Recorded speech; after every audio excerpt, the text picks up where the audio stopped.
Scattering the grass is pretty much similar to scattering trees, but there is one key difference. The grass kind of follow the normal of the mesh, like this, but the trees kind of grow upward like this. So let's have a look at the grass layer. And again, these were generated using my tree generator. You see the parameters here and the node graph here. And again, we need to optimize these objects in the viewport. So go to the viewport display and select bounds. There we go. Now we can scatter the grass onto the landscape. So pull in the grass collection and turn on these two to reset everything to default, to the center of the world, and separate them into instances. Now we need to increase the density a little bit. There we go. So we have a little bit of grass right here, but I think we need more. Maybe that's good, maybe not, whatever. And we can set the minimum and maximum scales here to make the grass patches a little bit bigger. Let's say the min scale to 0.8 and max scale to 1.3. So they're a little bit bigger.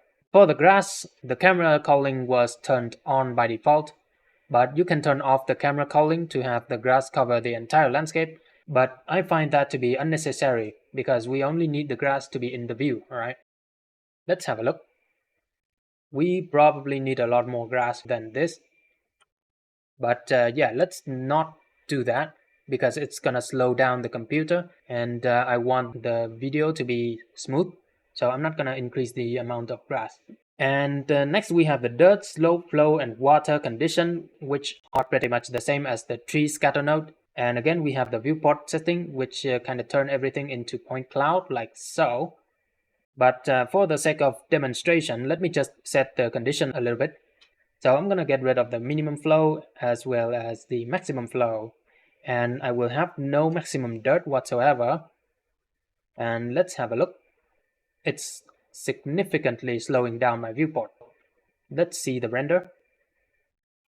You see we have a bunch of grass, but we probably need to configure the material of the grass a little bit because right now it doesn't match the color of the landscape. So it kind of looked out of place, but right here it looks pretty good.